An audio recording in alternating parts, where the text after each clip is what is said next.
ओम शांति। ओम शांति।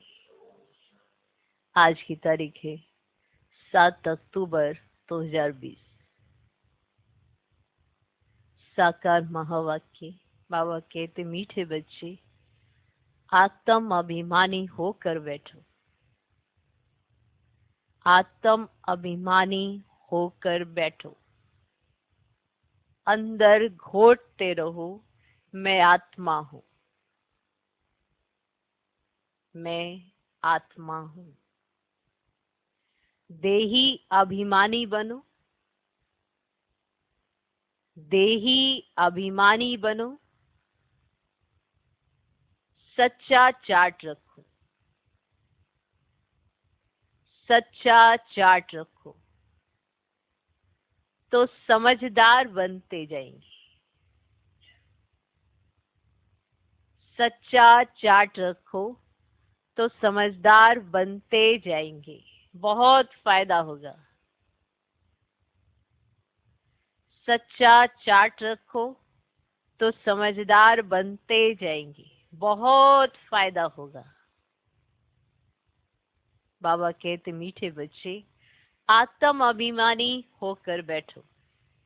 अंदर घोटते रहो, मैं आत्मा हूं। देही अभिमानी बनो। सच्चा चार्ट रखो तो समझदार बनते जाएंगे। सच्चा चार्ट रखो तो समझदार बनते जाएंगे। बहुत फायदा होगा। अब भगवान ने फायदे की बात हम बच्चों को बता दी है। फायदा कराना है या नहीं कराना, ये हर एक के अपने हाथ में। जो डायरेक्शन मिले होते हैं उस पर चलेंगे, फायदा ही फायदा है। अपनी मनमत पर चलेंगे तो नुकसान तो है ही। इतने समय से उठाया हुआ नुकसान याद तो है ही। आज एक जन्म में सिर्फ बाप के कहे अनुसार चले, सारे कल्प की लॉटरी है।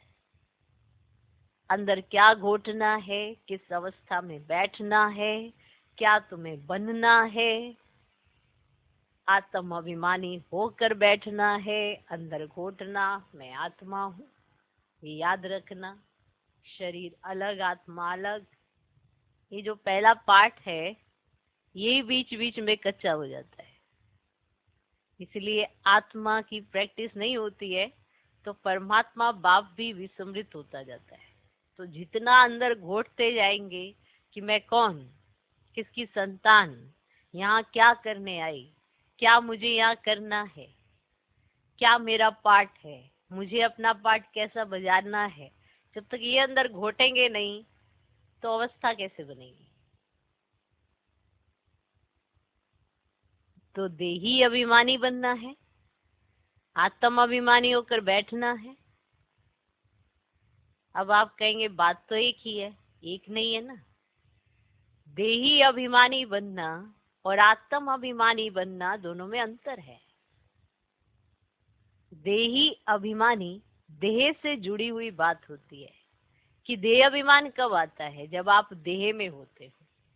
आत्म अभिमानी कि आप कंप्लीट आत्मा की स्थिति में स्थित हो, शरीर का उसमें कोई पार्ट नहीं होता और आत्मा अपने गुण और शक्तियों के साथ रहे और ये स्मृति हमें रहे, तो कहते हैं आत्म अभिमानी।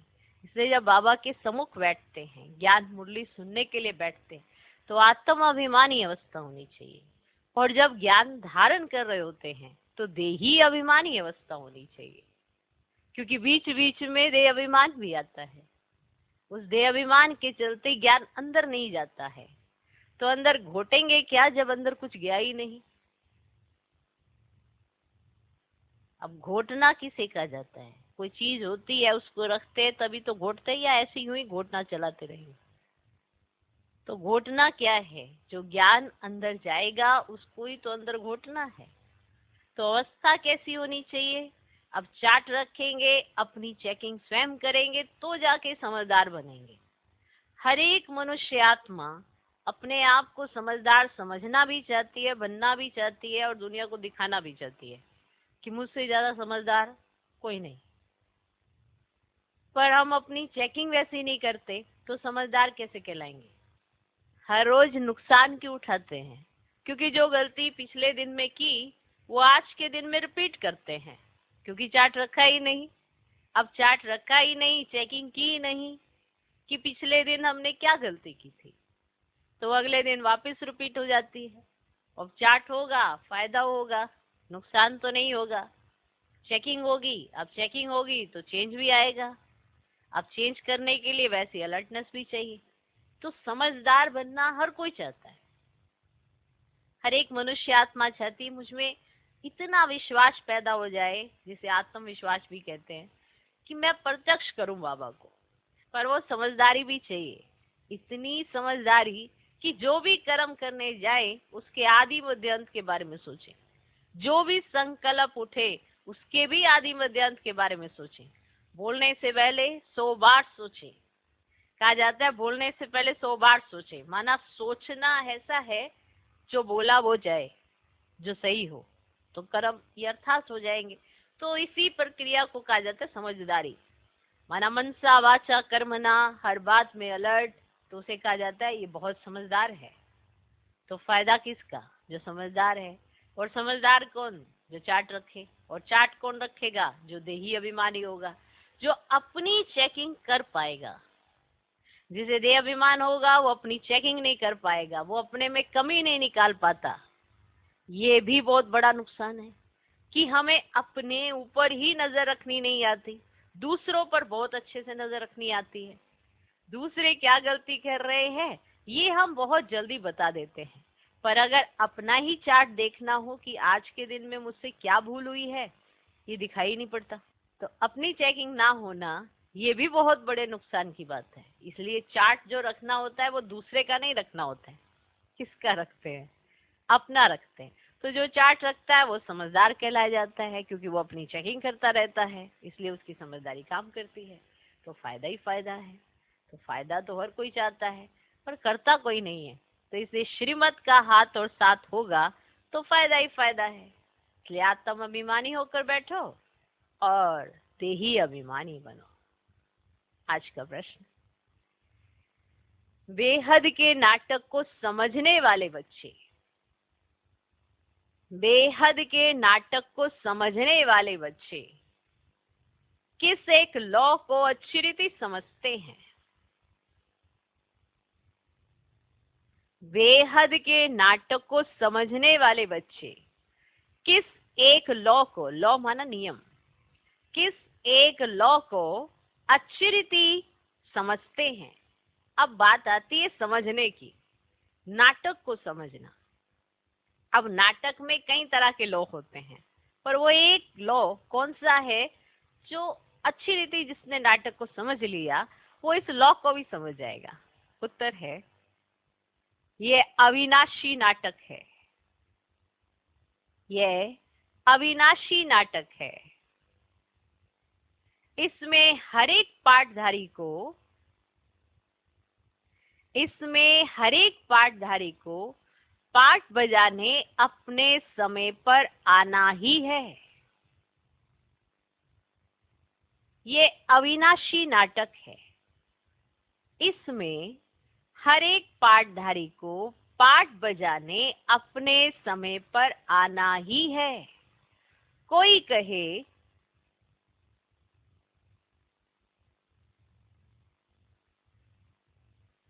कोई कहे हम सदा शांति धाम में ही बैठ जाएं, तो ये लॉ नहीं है।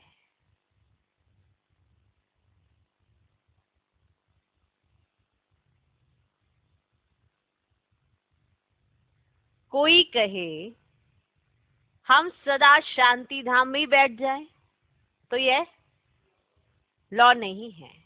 उसे तो पाठधारी ही नहीं कहेंगे।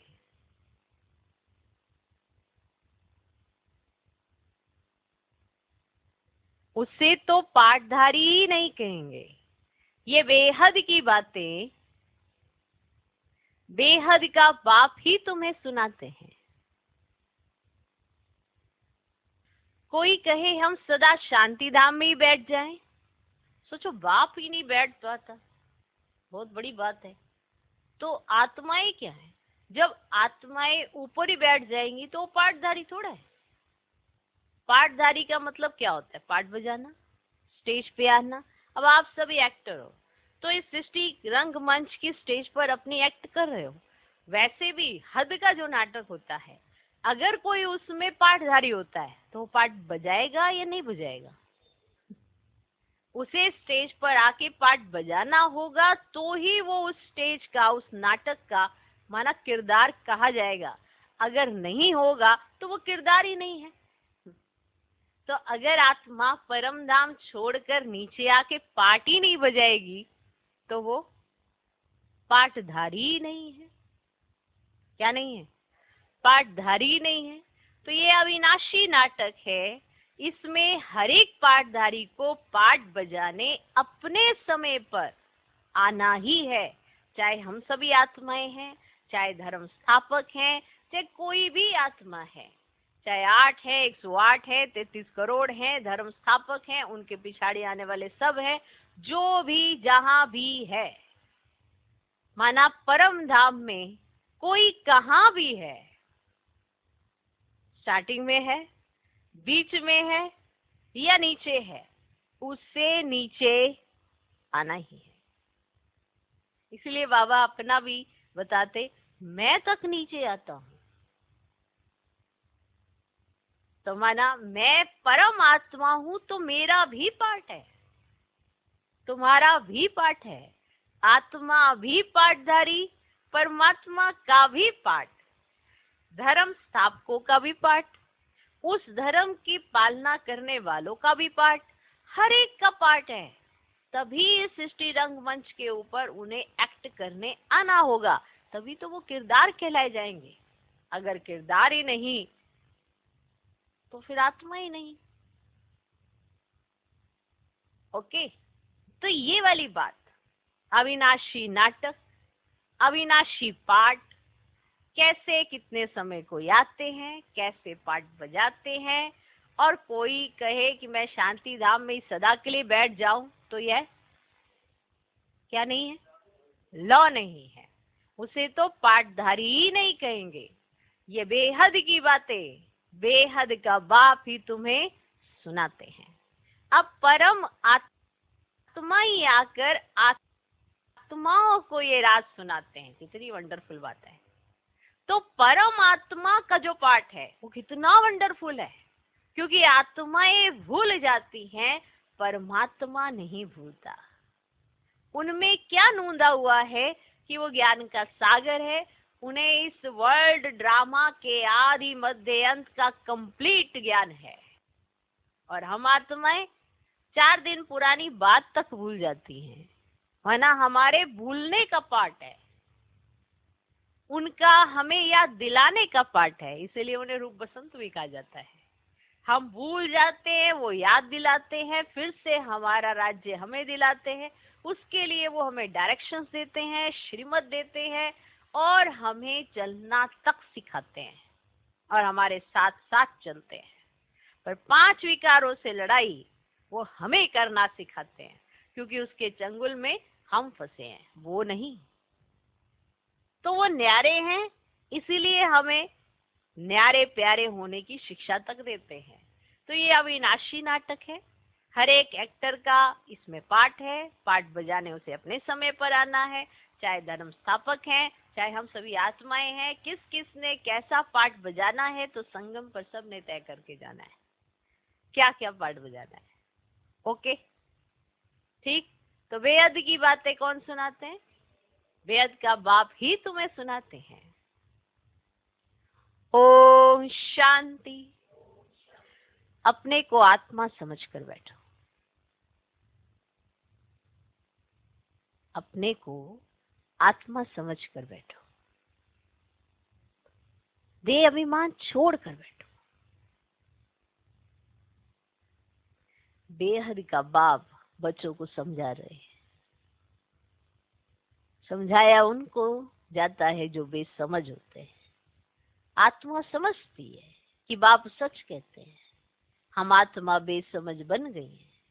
मैं आत्मा अविनाशी हूँ, शरीर विनाशी है। मैं आत्म अभिमान छोड़ देह अभिमान में फंस पड़ा हूँ। आत्म अभिमान छोड़, मना आत्मा का जो अभिमान है, जो उसका स्वमान है, उसको तो छोड़ दिया, फंस गए देह अभिमान में, जो हम है ही नहीं। मिट्टी जैसी चीज के पिछाड़ी सब कुछ भूल गए। मैं आत्मा क्या हूँ, कैसी हूँ, कहाँ से आई हूँ, सारे राज बाबा समझते। मैं आत्म अभिमान छोड़ देह अभिमान में फंस पड़ा हूँ, तो बेसमझ ठहरे ना। बाप कहते हैं सब बच्चे बेसमझ हो पड़े हैं देह अभिमान में आकर। फिर तुम बाप द्वारा देही अभिमानी बनते हो तो बिल्कुल समझदार बन जाते हो। ये समझदारी कहीं और से नहीं, देही अभिमानी बनने से आती है। अगर कोई अपने आप में समझे मैं बहुत ज्यादा समझदार हूँ, मेरे में बहुत ज्यादा समझ है, ये अपने आप में एक देह अभिमान है और उसकी समझ सही समय पर काम ही नहीं करती। जिसकी समझ सही समय पर काम ना करे वो काहे का समझदार। और बाद में उसे रियलाइज हो कि यहाँ पे ये कर लेते, यहाँ पे ये कर लेते, माना देह अभिमान में है, इसीलिए समझ भी काम नहीं करती, इसलिए ना समझ है।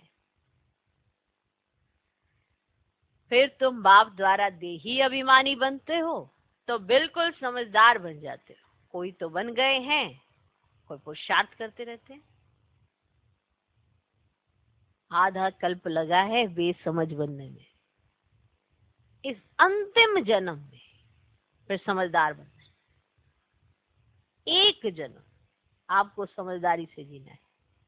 अगर बाबा के हाथ और साथ को लेकर आप इस जीवन को जीते हो, इस अंतिम जन्म में फिर समझदार बनना है। आधा कल्प से बेसमझ होते होते 100% बेसमझ बन जाते हैं। देह अभिमान में आकर ड्रामा प्लान अनुसार तुम गिरते आए हो। अभी तुमको समझ मिली है, फिर भी पुरुषार्थ बोध करना है, क्योंकि बच्चों में दैवी गुण भी चाहिए। आज आपको ऐसा चिंतन लगता है कि आज तो हम बन गए, आज हमारा चिंतन अच्छा चल रहा है, लेकिन अगर आप रुको और देखो कि दैवी गुणों की धारणा नेचुरल नहीं है, तो अभी कितनी मेहनत बाकी है। दैवी गुणों की धारणा एक नेचुरल रूप में नहीं है कि आप सोचे भी अच्छा, देखें भी अच्छा, बोले भी अच्छा, सुने भी अच्छा, तो ये दैवी गुणों से होता है। आपके सामने कोई कैसा भी करता हो, आपका चिंतन ही वैसा नहीं, तो आप उसमें भी अच्छा ही ढूंढ लेंगे। ये दैवी गुणों की धारणा आपको अपने लिए करनी है। इसीलिए 4 दिन अच्छे, फिर 4 दिन बुरे, 4 दिन अच्छे, 4 दिन बुरे, उसमें एक ही कैलकुलेशन बैठती है कि दैवी गुणों की धारणा नेचुरल नहीं है। हम नाम लगा देते हैं, माया आ जाती है, ये आ जाती है, वो परीक्षा आ जाती है, वो परीक्षा आ जाती है, पर अगर बेसिकली देखा जाए तो किस चीज की कमी रह जाती है? दैवी गुणों की। ये बार बार बीच बीच में आता क्या है? देह अभिमान। और देह अभिमान के बीज आते ही क्या आने लगते हैं? अवगुण। और चले क्या जाते हैं? दैवी गुण। इसीलिए समय लगता है। पुरुषार्थ तो सब कर रहे हैं, किसी से मिलना जुलना नहीं, कुछ नहीं, फिर भी पुरुषार्थ तो चल ही रहा है, पर कमी किस चीज की है? दैवी गुणों की। बच्चे जानते हैं हम सर्वगुण संपन्न 16 कला संपूर्ण थे, फिर इस समय निर्गुण बन पड़े हैं, कोई भी गुण नहीं रहा है। तुम बच्चों में भी नंबरवार पुरुषार्थ अनुसार इस खेल को समझते हैं। समझते समझते भी कितने वर्ष हो गए हैं, फिर भी जो नए हैं वे अच्छे समझदार बनते जाते हैं, औरों को भी बनाने का पुरुषार्थ करते हैं। कोई ने तो बिल्कुल ही नहीं समझा है, बेसमझ के बेसमझ ही है। बाप आई है समझदार बनाने, बच्चे समझते हैं माया के कारण हम बेसमझ बने हैं। हम पूज्य थे तो समझदार थे, फिर हम ही पुजारी बन बेसमझ बने हैं। आदि सनातन देवी देवता धर्म प्राय लोप हो गया है। इनका दुनिया में किसको पता नहीं है। ये लक्ष्मी नारायण कितने समझदार थे, राज्य करते थे। बाप कहते तत्त्वम, तुम भी अपने लिए ऐसे समझो। ये बहुत बहुत समझने की बातें हैं, सिवाय बाप के कोई समझा न सके। अभी महसूस होता है बाप ही ऊंच से ऊंच समझदार से समझदार होगा ना, कि हम बाप होगा ना। ऊंच से ऊंच समझदार से समझदार कौन होगा? बाप होगा ना। एक तो ज्ञान का सागर भी है, सर्व का सदगति दाता भी है, पतित पावन भी है, एक की ही महिमा है। इतना ऊंच से ऊंच बाप आकर के बच्चे बच्चे कह कैसे अच्छी रीति समझाते हैं। बच्चे अब पावन बनना है, उसके लिए बाप एक ही दवाई देते हैं। कहते हैं योग से तुम भविष्य 21 जन्म निरोगी बन जाएंगे। तुम्हारे सब रोग सब दुख खत्म हो जाएंगे, तो मुक्ति धाम में चले जाएंगे। अविनाशी सर्जन के पास एक ही दवाई है, एक ही इंजेक्शन आत्मा को आए लगाते हैं। ऐसे नहीं कोई मनुष्य बैरिस्ट्री भी करेंगे, इंजीनियरिंग भी करेंगे, नहीं। हर एक आदमी अपने धंधे में ही लग जाते हैं। बाप को कहते हैं आकर पति से पावन बनाओ, क्योंकि पतित पने में दुख है, दुखों को मिटाना है तो पतित पना हटाना है, तो दुख मिट जाना है। कितनी सिंपल सी बात है। पतित है तो दुखी है। पावन जितना बनते जाते हैं, उतना समझदार होते जाते हैं, उतना सुख फील करते जाते हैं। सुख और कहीं नहीं है ऐसे। आत्मा अपने आप में सुखी है, आत्मा अपने आप में शांत है। लेकिन अगर हम शांति बाहर ढूंढते हैं, सुख बाहर ढूंढते हैं, तो माना समझा नहीं है। क्योंकि पतितपना दुख देता है और कोई चीज नहीं। इम्प्योरिटी दुख देती है और कुछ भी नहीं। शांति धाम को पावन दुनिया नहीं कहेंगे, स्वर्ग को ही पावन दुनिया कहेंगे। दुनिया किसे कहा जाता है? जहां पर मनुष्य रहते हैं। शांति धाम दुनिया नहीं है, इसीलिए उसे पावन दुनिया नहीं कहेंगे। पावन दुनिया स्वर्ग है, जहां पर पावन मनुष्य माना देवी देवता रहते हैं। क्लियर? स्वर्ग को ही पावन दुनिया कहेंगे। यह भी समझाया मनुष्य सुख और शांति चाहते हैं, माना हर आत्मा सुख और शांति चाहती है। अब आत्मा ये चाहती है ये पता ही नहीं, क्योंकि वो अपने आप को आत्मा ही नहीं समझते। इसलिए हर मनुष्य सुख और शांति के पीछे जाता है। लेकिन हर मनुष्य को ये नहीं पता कि आत्मा ही शांत स्वरूप है, आत्मा ही सुख स्वरूप है। इसीलिए वो चाहते हैं। अब चाहने से क्या होगा? वो तो आत्म अभिमानी बनेंगे तो अपने आप अनुभव होने लगेगी। फिर तो आपको कहीं पे भी भिजवा दो, वहीं शांति शांति है, क्योंकि आप आत्म अभिमानी। तो ये भी समझाए मनुष्य सुख और शांति चाहते हैं। सच्ची सच्ची शांति तो वहां है जहां शरीर नहीं, उसको कहा जाता है शांति धाम। बहुत कहते हैं शांति धाम में रहें, परंतु लॉ नहीं है। वहां रहेंगे क्या मतलब? शांति धाम का एहसास भी यहाँ पर है। जब शरीर में तो एहसास है कि शांति धाम क्या होगा, जब शरीर ही नहीं तो क्या? वहीं रहेंगे तो क्या? कुछ भी नहीं। परंतु लॉ ही नहीं है ना कि वहां पे बैठे ही रहे। वह तो पाठधारी हुआ ही नहीं। बच्चे नाटक को भी समझ गए हैं। जब एक्टर्स का पाठ होगा तब बाहर स्टेज पर आकर पाठ बजाएंगे। पहले अंदर पर्दे में रहते हैं, फिर जैसे ही उनका स्टेज पर पाठ होता है वो आ जाते हैं। ऐसे ही होता है ना। ये बेहद की बातें बेहद का बाप ही समझाते हैं। ज्ञान सागर भी उनको कहा जाता है, सर्व के सद्गति दाता पतित पावन है। सर्व को पावन बनाने वाले तत्व नहीं हो सकते। पानी आदि सब तत्व हैं, वह कैसे सद्गति करेंगे?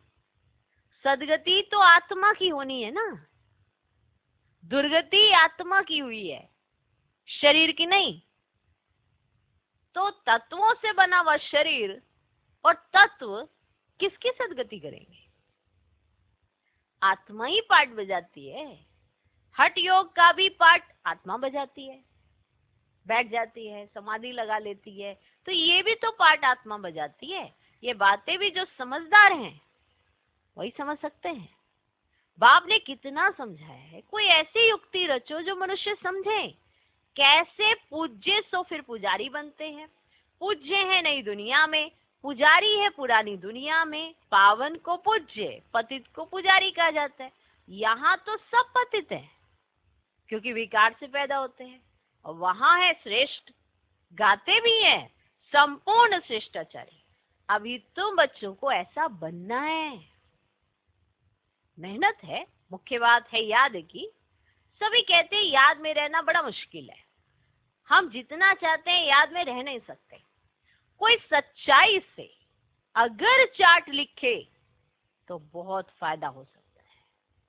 अगर सच्चाई से अपना चार्ट लिखे, कहीं तो लिखते ही नहीं है। कहते कार्य था, ये था, वो था, चार्ट को अपनी दिनचर्या में शामिल नहीं किया है, इसीलिए लिख नहीं पाते हैं। जो चीज दिनचर्या में शामिल होती है उसके बिना दिन कंप्लीट ही नहीं होता है। लेकिन करते क्या है, तो वो दिनचर्या में शामिल नहीं होता, बाकी सारे अगड़म वगड़म शगड़म सारे दिनचर्या में शामिल होते हैं सुबह से रात तक, लेकिन चार्ट नहीं शामिल होता है। फिर कहते हैं बीमार थे, थके हुए थे, वो कोई आ गया था, ऐसा हो गया था, तो ये सारी कहानियां उसके बीच में आ जाती है। क्या रह गया? सिर्फ चार्ट।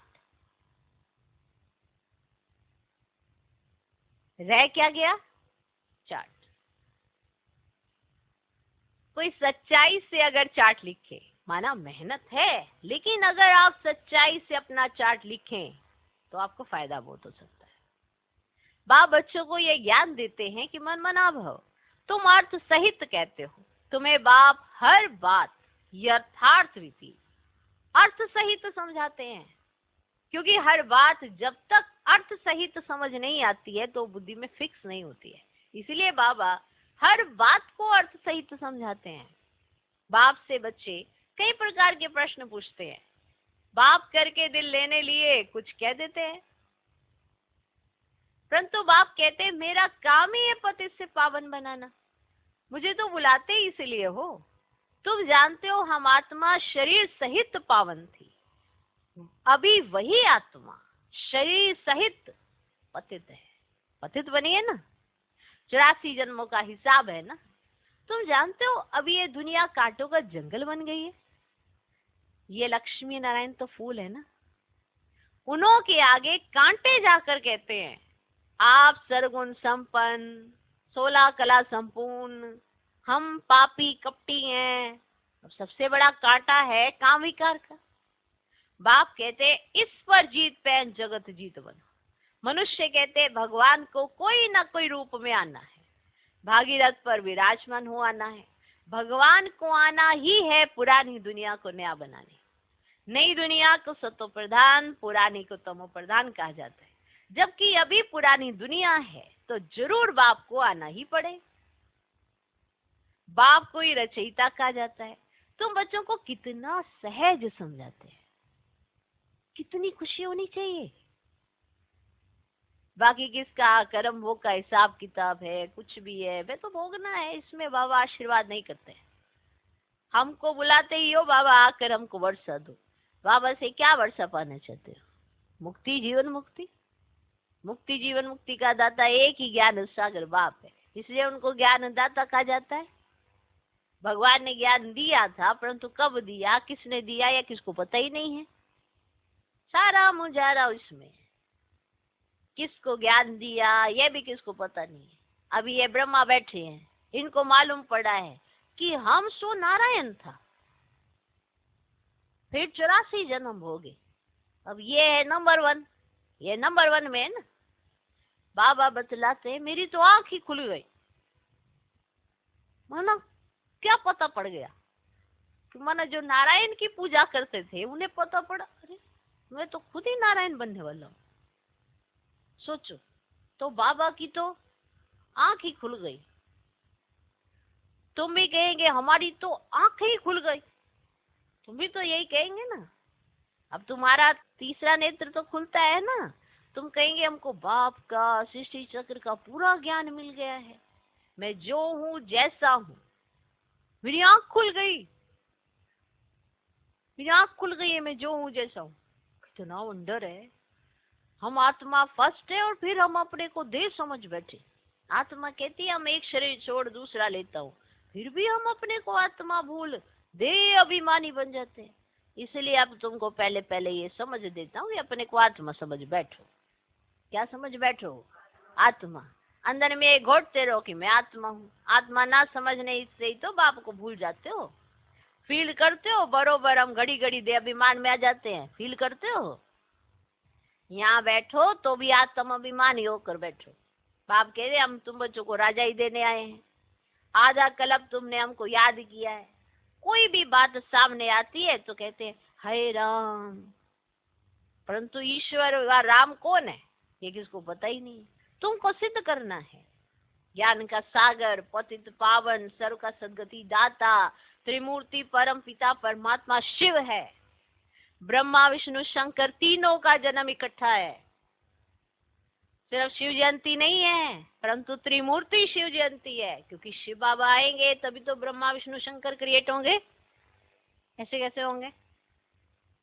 तो त्रिमूर्ति शिव जयंती है। जरूर जब शिव की जयंती होगी तो ब्रह्मा की भी जयंती होगी।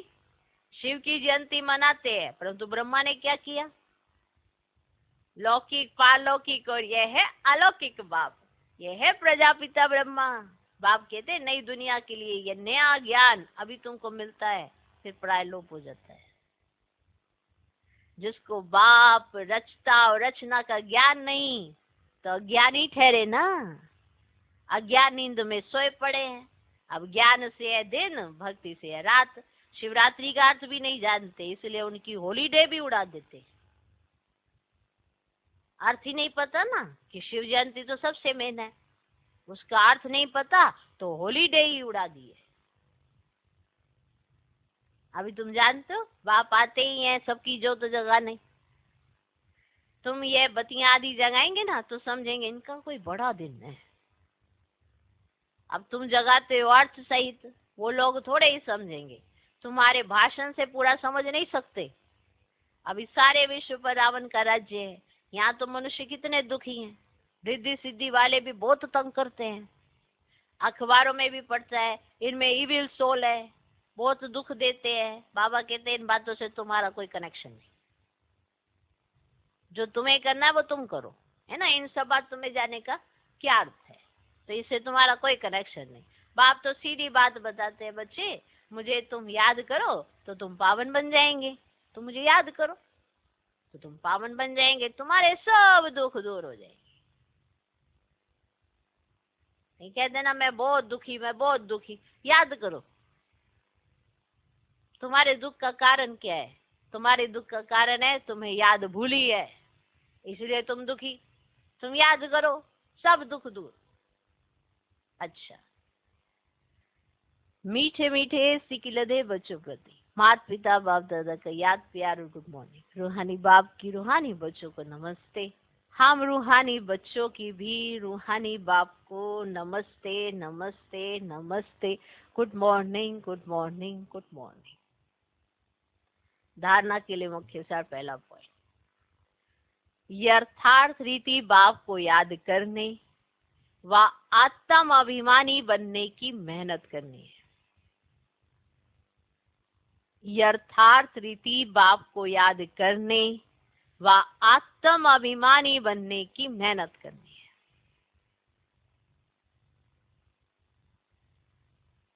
यथार्थ रीति बाप को याद करने माना बाबा को याद करना, यथार्थ रीति याद करना और आत्म अभिमानी बनने की मेहनत करनी है।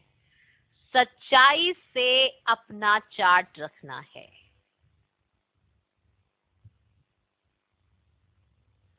सच्चाई से अपना चार्ट रखना है, इसमें ही बहुत बहुत फायदा है। देखो, जो अपनी चेकिंग करेगा वो ही खुद को चेंज कर पाएगा। अगर आप अपनी चेकिंग ही नहीं करेंगे कि गलती कहाँ, और दूसरे की निकाल के बैठ जाएंगे, तो खुद में कोई चेंज नहीं आने वाला। इतने समय से यही किया है, हर एक को दोषी ठहराया है। खुद ने भूल की है, उसका दोषी दूसरे को ठहराया है, तो खुद कैसे बनेंगे अभूल? कैसे बनेंगे वैसा जो भगवान हमें देखना चाहता है? अगर दूसरे की गलतियां निकालते रहने से अब तक ठीक होता सब कुछ, तो बाबा अपनी चेकिंग करने के लिए कभी ना कहता। दूसरे की गलतियां ही निकालते रहते। एक भी मुरली ऐसी नहीं चली है जिसमें बाबा ने कहा हो कि हाँ वो गलत है इसीलिए तुम्हारी कोई गलती नहीं है। तुम्हारी गलती कहीं ना कहीं है, वो ढूंढो। तुमने अपने को आत्मा नहीं समझा, शरीर समझा, कुछ ना कुछ तो गड़बड़ की है, क्योंकि तुम्हारा आधा कल्प का जो अभ्यास है वो देह अभिमान में आने का है। तो अभ्यास तो तुम्हें आज देही अभिमानी बनने का करना होगा। ये प्रैक्टिस तो तुम्हारी कम है, तो भूल तो तुमने की होगी। चेकिंग तुम करो। मैं नहीं कहूंगा कि तुमने क्या भूल की है, चेक तुम खुद करो कि कहाँ गलती है। सच्चाई से अपना चार्ट रखना है, इसमें ही बहुत बहुत फायदा है। दूसरा पॉइंट, सबसे बड़ा दुख देने वाला कांटा काम विकार है। सबसे बड़ा दुख देने वाला कांटा काम विकार है। इस पर योग बल से विजय प्राप्त कर, इस पर योग बल से विजय प्राप्त कर पतित से पावन बनना है। इस पर योग बल से विजय प्राप्त कर पतित से पावन बनना है। बाकी किन्हीं भी बातों से तुम्हारा कनेक्शन नहीं। बाकी किन्हीं भी बातों से तुम्हारा कनेक्शन नहीं। सबसे बड़ा दुख देने वाला कांटा काम विकार है। इस पर योग बल से विजय प्राप्त कर पतित से पावन बनना है। बाकी किन्हीं भी बातों से तुम्हारा कनेक्शन नहीं। आज का वरदान, विघन प्रूफ चमकीली फरिश्ता ड्रेस धारण करने वाले, सदा विघन विनाशक भव। विघन प्रूफ चमकीली फरिश्ता ड्रेस धारण करने वाले, सदा विघन विनाशक भव। विघन प्रूफ चमकीली फरिश्ता ड्रेस धारण करने वाले, सदा विघन विनाशक भव। स्व के प्रति और सर्व के प्रति सदा विघन विनाशक बनने के लिए क्वेश्चन मार्क को विदाई देना। ये क्वेश्चन उठाते रहते हैं, क्वेश्चन मार्क को विदाई देना और फुल स्टॉप द्वारा सर्व शक्तियों का फुल स्टॉक करना, और फुल स्टॉप द्वारा सर्व शक्तियों का फुल स्टॉक करना। सदा विघन प्रूफ चमकीली फरिश्ता ड्रेस पहनकर रखना। मिट्टी की ड्रेस नहीं पहनना। साथ साथ सर्व गुणों के गहनों से सजे रहना। सदा अष्ट शक्ति शस्त्रधारी संपन्न मूर्ति बनकर रहना और कमल पुष्प के आसन पर अपने श्रेष्ठ जीवन के पांव रखना।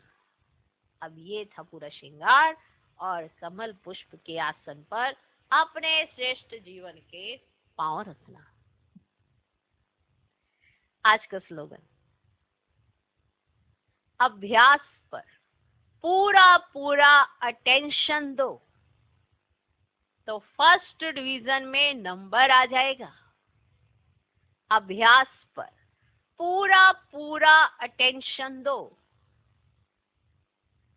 तो फर्स्ट डिवीजन में नंबर आ जाएगा।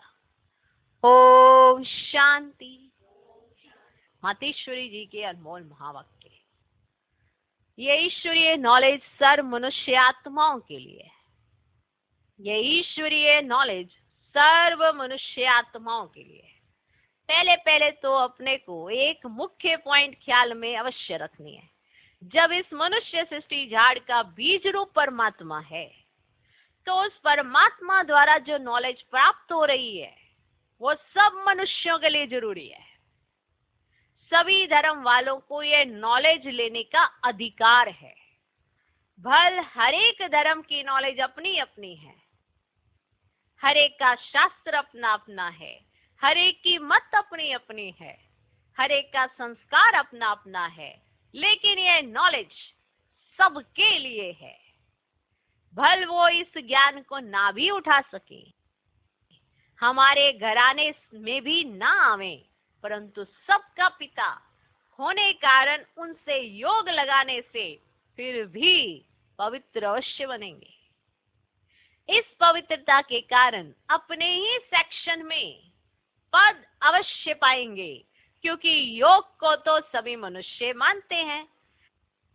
बहुत मनुष्य ऐसे कहते हैं हमें भी मुक्ति चाहिए, मगर सजाओं से छूट मुक्त होने की शक्ति भी इस योग द्वारा मिल सकती है।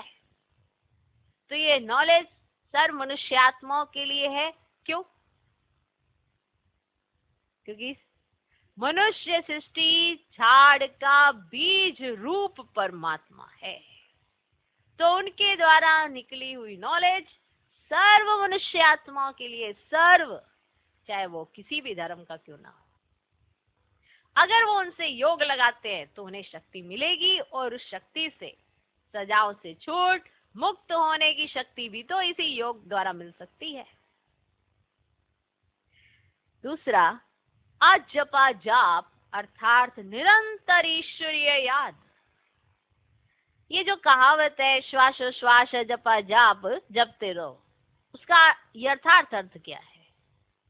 जब हम कहते हैं जपा जाप, तो इसका यथार्थ अर्थ है जाप के बिगर श्वासोश्वास अपना बुद्धि योग अपने परम पिता परमात्मा के साथ निरंतर लगाना, और यह ईश्वरीय याद श्वासोश्वास कायम चलती रहती है। उस निरंतर ईश्वरीय याद को जप जाप कहते हैं। जो याद है जो निरंतर चल सकती है। देखो, मुख का बोल भी निरंतर नहीं चल सकता है, लेकिन याद जो है वो निरंतर चल सकती है, तो इसे कहते हैं अजपा जाप। बाकी कोई मुख से जाप जपना अर्थात राम राम कहना, अंदर में कोई मंत्र उच्चारण करना, यह तो निरंतर चल नहीं सकता। चल सकता है मुख से राम राम कहना या कोई भी मंत्र उच्चारण करना, वो निरंतर चल नहीं सकता। वो लोग समझते हैं मुख से मंत्र उच्चारण नहीं करते, लेकिन दिल में उच्चारण करना ये है अजपा जाप। परंतु ये तो सहज एक विचार की बात है, जहां अपना शब्द ही अजपा जाप है, जिसको जपने की भी जरूरत नहीं है। अजपा जाप, अजपा जाप, जो जिसे जपा ना जाए। अजपा जाप, जिस जाप को जपना नहीं। माना नहीं, जपना माना मुख से नहीं बोलना, दिल में जपना माना दिल से याद करना। परंतु यह तो एक सहज विचार की बात है, जहां अपना शब्द ही अजपा जाप है, जिसको जपने की भी जरूरत नहीं। आंतरिक बैठ कोई मूर्ति का ध्यान भी नहीं करना है, ना कुछ सिमरन करना है, क्योंकि वो भी निरंतर खाते पीते रह नहीं सकेंगे। लेकिन हम जो ईश्वरीय याद करते हैं वही निरंतर चल सकती है, क्योंकि यह तो बहुत सहज है। जैसे समझो बच्चा है अपने बाप को याद करता है, तो उसी समय बाप का फोटो सामने नहीं लाना पड़ता है, समझे? वो बाप को याद कर रहा है तो उसी समय बाप का फोटो तो सामने नहीं लाना पड़ता है, लेकिन मनसा वाचा कर्मणा बाप के सारे ऑक्यूपेशन एक्टिविटी गुणों सहित याद आता है ना। बस वे याद आने से बचेगी भी वो एक्ट चलती है, तब ही तो सन शोज फादर कहेंगे। वैसे अपने को भी और अपनी दिल याद, वैसे अपने को भी और सबकी याद दिल भीतर से मिटाए, उस एक ही असली पारलौकिक परम पिता परमात्मा की याद में रहना है। इसमें उठते बैठते खाते पीते निरंतर याद में चल सकते हैं, उस याद से ही कर्मातीत बनते हैं। तो इस नेचुरल याद को ही आजपा जाप कहते हैं। अच्छा, समझ में आया? आजपा जाप वो जो भी कहते हैं उसमें ना तो मुख इतनी देर तक जाप जप सकता है, ना ही निरंतर वो जाप हो सकता है, ना ही उसे जपा जा सकता है। तो याद को ही अजपा जाप कहते हैं, जिसे हम उठते बैठते सोते जागते जप सकते हैं, माने याद कर सकते हैं। जैसे कोई बच्चा अपने बाप को याद करे तो फोटो थोड़ा लेके आएगा बार बार, ऐसे फोटो थोड़ा, उसके बाप का सारा ऑक्यूपेशन या उसकी एक्टिविटी उसकी बुद्धि में आ जाती है, माना याद आ रहा है बाप। ओके, ऑक्यूपेशन आया, एक्टिविटीज आई तो बुद्धि में आई, तो बाप की चलन वो कैसी है वो उसकी बुद्धि में आ जाती है, तो बच्चा अपने बाप की चलन को फॉलो कर सकता है। तो यही है हमारा अजप अजाप। अच्छा, ओम शांति।